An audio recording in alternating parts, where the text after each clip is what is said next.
Salut, c'est Karidja de Kaléidoscope, la femme en harmonie. Oui, je reviens sur le sujet d'avant. En fait, c'est la suite de la vidéo précédente. Je me rends compte que je n'ai pas précisé un élément qui me paraît assez important. C'est que lorsque je t'encourage à quitter ta zone de confort financière, c'est juste sur un laps de temps. Le laps de temps que tu te seras défini et que tu auras déterminé.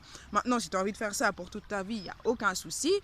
Si tu as envie d'avoir le kiff de vivre sur moins que ce dont tu as vraiment besoin, mais pourquoi pas, amuse-toi bien. Mais moi, ce dont je parle là, c'est juste momentanément. Voilà, tu te sens coincé, tu te dis ouais, j'ai envie de travailler, j'ai envie d'être autonome, j'ai envie de quitter mon boulot, mais financièrement, je me sens coincé, j'ai l'impression que ça ne va pas aller. Mais voilà, tu peux très bien te donner un deadline, une date limite, une période d'action limitée. Et pendant cette période d'action limitée, eh bien, tu feras ce compromis de te lancer ce défi particulier. Maintenant, j'ai envie de dire, si tu es en couple, ce sera peut-être éventuellement plus facile pour toi et moins stressant. Donc, tu peux demander à ton conjoint de te soutenir à ce moment-là ou en discuter avec et voir sur quelle partie vous pouvez rogner. J'entends souvent dire ouais, toi t'es toute seule, t'as quand même pas beaucoup de frais. Sachez qu'en étant seule, on a quand même un peu plus de frais dans la mesure où il est plus cher d'acheter un steak par exemple que trois proportionnellement et comparativement. Et je suis effectivement seule à me supporter financièrement, effectivement. Mais j'ai quand même un loyer à sortir, j'ai quand même mes charges, j'ai quand même une voiture et un camping-car à payer, passer le contrôle technique, les assurances, j'ai quand même l'assurance maison, enfin, j'ai quand même beaucoup de dépenses en étant seule malgré tout, d'accord?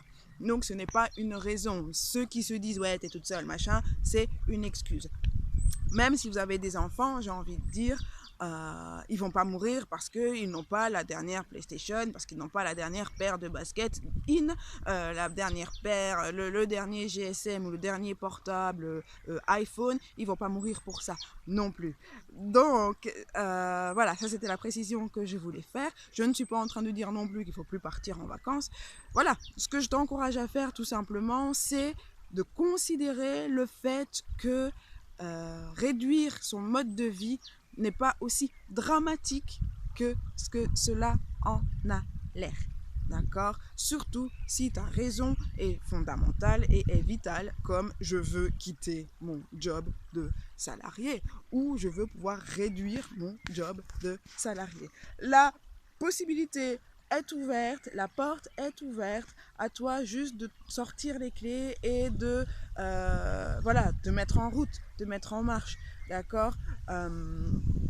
Les seuls obstacles que nous avons sont souvent ceux que nous nous mettons nous-mêmes. Il y a effectivement des vraies raisons, des vraies excuses, mais il y a beaucoup des excuses qui sont en fait des peurs, des craintes, parce qu'on a peur de se lancer, parce qu'on a peur d'échouer, parce qu'on a peur du qu'en dira-t-on, parce que.